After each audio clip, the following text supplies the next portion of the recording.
Millions of dollars in international aid has been promised to help assist Beirut, Lebanon in the wake of this month's port explosion, which killed nearly 200, maimed thousands, and displaced hundreds of thousands.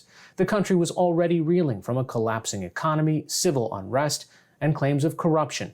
NewsHour Weekend Special correspondent Leila Milana Allen reports that trust in the government is waning, and to help rebuild, some are taking matters into their own hands. The government is not here, is not anywhere, is not present. Only Lebanese people, students, elderly people, youth, we are building the country. The day after the blast, volunteers gathered in Mar Mikhael, one of Beirut's worst-hit neighborhoods, to register victims' needs, distribute aid, and plan how to rebuild. They're now getting 3,000 or 4,000 volunteers daily, helping up to 15,000 people each day. These young people are repurposing skills like party organizing to coordinate a widespread humanitarian emergency response. 30-year-old Maroun lost his own home and office, and 3 of his closest friends were killed. He's been working 20-hour days for more than 2 weeks. And you're getting no government funding? And we will not take anything from them. We don't want them. We just want them to leave. And we will take care of the country. For nearly a year, activists like these have taken to the streets, demanding the downfall of a political system they see as corrupt and self-serving. Now, they're demanding that any aid coming into the country go directly to them and local NGOs. It's the networks forged during the protest movement that have allowed them to respond so quickly and effectively to this crisis. They say they've learned they can't depend on anyone but each other.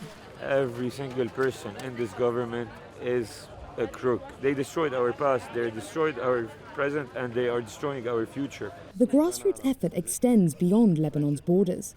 They've been working with Lebanese expats around the world to get aid and medical supplies into the country manually until the slow-moving wheels of NGO bureaucracy turn. So this is the aid, as you can see. This is from London. Okay. And you can see the more and more of aids are coming.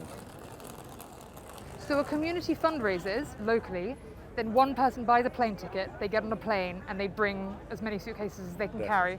While we're there, a representative from the US Embassy turns up. Don't bail them out. Don't bail them out. To us. We're distributing it. Don't bail them out. So this is why it's important to come down here to the ground and see. Thank you so much. It's very important. The next day, it becomes clear why. Undersecretary David Hale has come from Washington to look at how to get Lebanon back on its feet. And just hours after landing, it's not the government he's meeting with. We don't have any government. The government doesn't care. It's us. We're here for each other. And this should be a transition. We are the government. That's why this is my first stop for that very reason. The operation, dubbed Min Taht al-Radam, from beneath the rubble, is a tall order, and these young people may end up over-promising. While international aid organizations may be unwieldy and have to work around political concerns, they have experience managing big sums of money and mechanisms to get hard cash into the country quickly. These volunteers say foreign governments and NGOs should be working with them. This is the first time we see these people coming and checking on organizations and walking around people, asking people. Usually they only meet up with the government. So maybe this will change. Like many international donors, the United States has taken a hard line on aid to Lebanon, saying they won't let any money fall into corrupt hands. But that's easier said than done. And while they say they won't funnel money through the government, they're still working with increasingly unpopular state institutions. Because we have tons of meals ready to eat, and the army is helping us distribute them. Across Beirut, food has been the fastest response in the relief effort, with the WFP and USAID working to get Beirut port up and running enough to receive some deliveries. Part of the key messages that we sent and we were repeating is that we will not accept for aid to be politicized. At the end of the day, we are here to ensure that the people in need get the aid.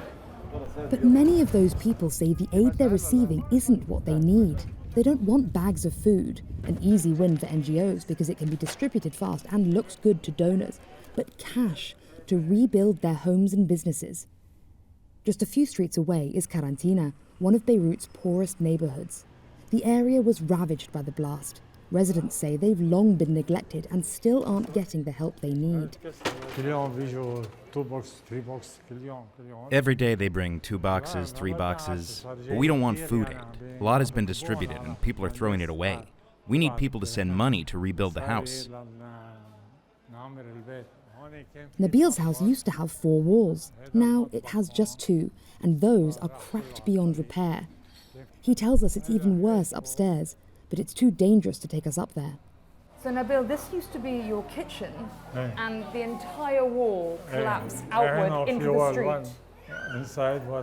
I was getting a half salary, then it became a quarter salary, 1 work, 1 day no work, and then this. We are broke, 0. We have nothing. We can't rebuild. We have money in the bank, but they won't give it to us. Nabil's neighbours are refusing to move out, even as cranes come to remove what's left of the building's roof. They're scared to leave in case developers swoop in and level the area to build new high-rises in this prime seafront location. Unless this community gets a cash injection, and soon, they're out of options. A short walk away is the deformed structure that's at the heart of this crisis. Not just the explosion, but the years of mismanagement that allowed it to happen and bled so much money to corruption that Lebanon was already on its knees when the disaster hit. Beirut Port.